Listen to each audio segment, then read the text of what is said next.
le travail n'est plus un filet de sécurité. Non, travailler ne te permet pas de t'alimenter. C'est fini. L'abondance, comme disait Macron, l'abondance est terminée. Tu peux travailler et galérer pour te nourrir. C'est ce qu'on va voir dans cette vidéo. On a un témoignage de deux jeunes gens qui galèrent pour s'alimenter. Je veux dire, c'est la base quand même de la vie. C'est de s'alimenter. Tu peux être un couple à travailler et puis réussir à t'alimenter. On va de plus en plus vers une précarité. Et ça nous est donné comme quoi, hein, c'est quand même un sujet qui alerte, puisqu'on est quand même sur la chaîne de Public Sénat. D'accord? Et on parle de ce sujet-là. Donc on va écouter ce qu'ils ont à nous dire dans ce reportage. On est dans un passage un peu charnière où moi... Qu'est-ce que c'est que cette qualité de merde? Non mais 360p, non mais ça va pas bien. Hop là, on va remettre dès le début. On est dans un passage un peu charnière où moi j'ai arrêté de travailler pour me lancer dans la musique. Mon mari, il a arrêté aussi de travailler là depuis une semaine pour se lancer dans son entreprise de menuiserie. Du coup, c'est un petit peu compliqué financièrement. J'ai l'impression que ça... Alors, ils sont dans des situations où ils ont arrêté le travail salarial. Alors vous allez me dire, oui, mais ils avaient qu'à rester salariés. C'est pas forcément facile. J'explique. Dans notre cas, quand on a lancé notre entreprise, moi j'étais resté salarié. J'enchaînais deux boulots. Le boulot à l'usine plus le boulot sur le terrain. Et Sabrina travaillait très dur. Elle travaillait pour deux, hein, le temps que j'étais à l'usine, pour faire tout ce qu'il y avait à faire sur le terrain. Donc on faisait des heures de malade, d'accord, pour pouvoir garder un salaire disponible. Et normalement j'aurais dû rester 1 an de plus salarié, mais on s'est très vite rendu compte que ce n'était pas possible, parce que bah oui, à un moment de temps il faut être deux sur le terrain, sinon il n'y a rien qui avance quoi. Et donc une fois sorti du salariat, ben oui, il faut compter les sous. Ah bien sûr, parce qu'après, sinon tu te retrouves vite en précarité. Alors nous, ça va parce qu'on n'est pas en ville, comme je vous ai expliqué, on produit notre bouffe, on a des poules, on a des lapins, etc. etc. Et qu'on est sacrément débrouillard. On est en campagne aussi, donc ça aide. Ça l'aurait été quand même si on travaillait encore. Parce qu'avec la récession et la montée des prix, en fait, j'ai l'impression que personne ne s'en sort du tout. Voilà une femme qui a décidé de se lancer dans la musique, de s'offrir une nouvelle carrière. Pareil pour son mari qui a décidé de lancer son entreprise. Est-ce que ça veut dire qu'aujourd'hui on est dans une situation qui fait qu'on ne peut plus s'octroyer de pause professionnelle? C'est compliqué déjà pour les personnes qui travaillent, qui ont... Voilà. Là on parle... Je trouve la question est bien posée. On ne peut plus s'octroyer de pause professionnelle. C'est pas vraiment une pause, hein, c'est quand même pour lancer des activités. Et la personne, elle répond quand même bien, parce que ouais, même pour les personnes qui travaillent, c'est très dur, je pense que vous le voyez au quotidien. Même travailler ne te permet plus de vivre dignement. qui ont un travail, une activité.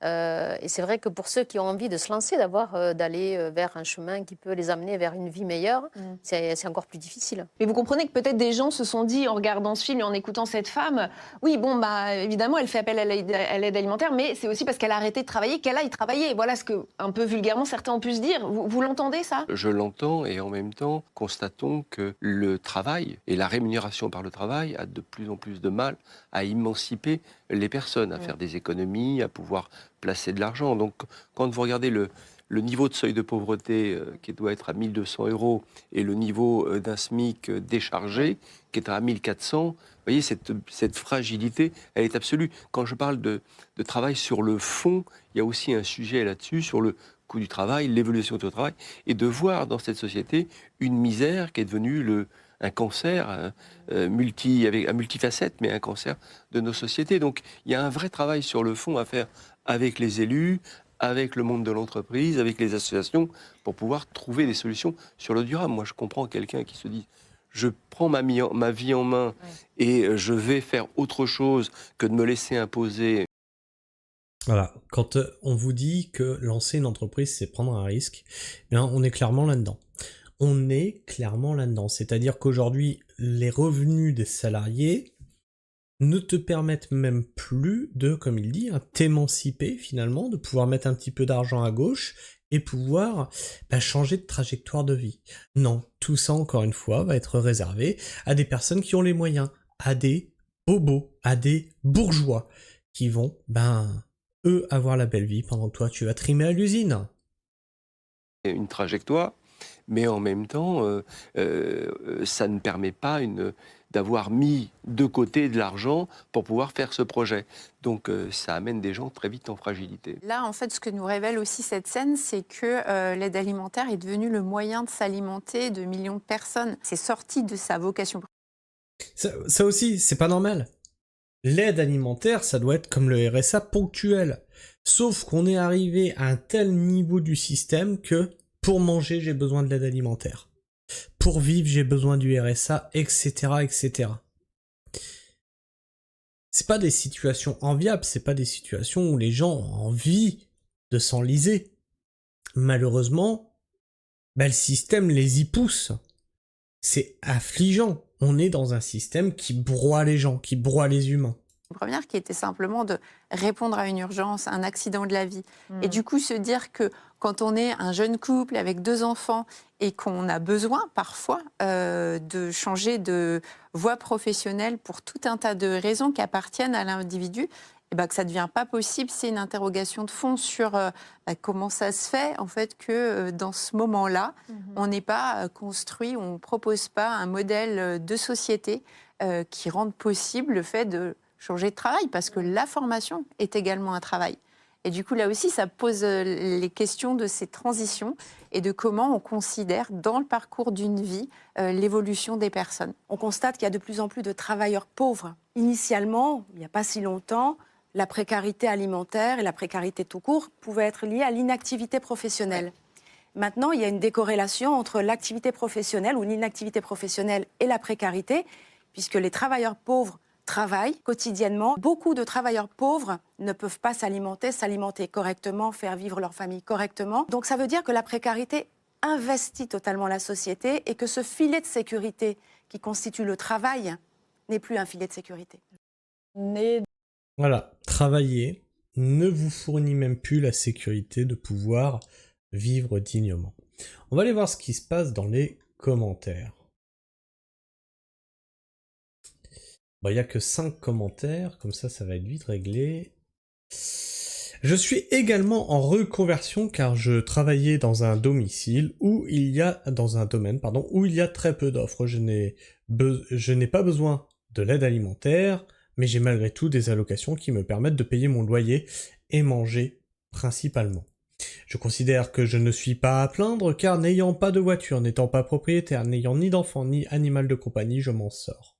J'aspire surtout à sortir de la précarité, avoir un CDI, être propriétaire de mon logement, car c'est stressant de ne pas savoir où l'on va. Et quand j'étais au chômage complet, actuellement je suis en études, je faisais du bénévolat pour rendre la société ce qu'elle me donne. Je fais également un don régulier à une association pour les mêmes raisons, contribuer au collectif. Alors nous, c'est toute notre activité et toute notre vie, puisque finalement c'est les heures qu'on passe là-dessus qui est tournée vers les autres. On nous montre des bobos, super, le reportage donc. Eh bien tu es un idiot, puisque tu prendrais n'importe qui, eh bien ils sont. Dès que tu commences à lancer une activité et que tu pars de la base d'un salariat, le salariat, le smicard, est déjà à la limite de la précarité. Donc, s'il veut se lancer, soit il fait des prêts et il est obligé de les rembourser, il se met en porte-à-faux, soit il se lance avec 2-3 trucs et il se met dans la merde. Il sera toujours sur le fil. Le salarié, le smicard, sera toujours sur le fil. Alors que celui qui a les moyens, justement le bobo, le bourgeois, lui a les moyens. Là, c'est pas des bobos qu'on voit, c'est des gens qui touchent à peine plus que le SMIC, à peine. Le bourgeois, lui, il aura aucun problème. Il peut même faire des échecs. C'est là où tu vois la différence entre nous qui n'avons pas le droit à l'erreur. Parce qu'une erreur, on va la payer cash. Et le mec qui est plein de thunes, lui, il va pouvoir faire des erreurs de marketing, des erreurs de communication qui vont impacter son chiffre d'affaires, mais comme il a du pognon derrière, ben il peut continuer à investir jusqu'à temps que ça marche. On lui répond, tu te concentres sur la forme plutôt que sur le fond. Et lui, il lui répond, oui, c'est vrai. Et après, bon, un commentaire, c'est un smiley. Bref. Vous voyez que, niveau précarité, personne n'est à l'abri. Il suffit d'un accident de la vie.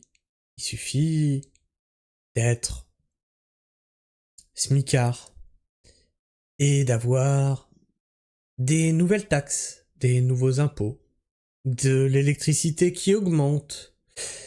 Avez-vous déjà calculé le nombre en pourcentage, les augmentations par an, et votre salaire en pourcentage par an d'augmentation?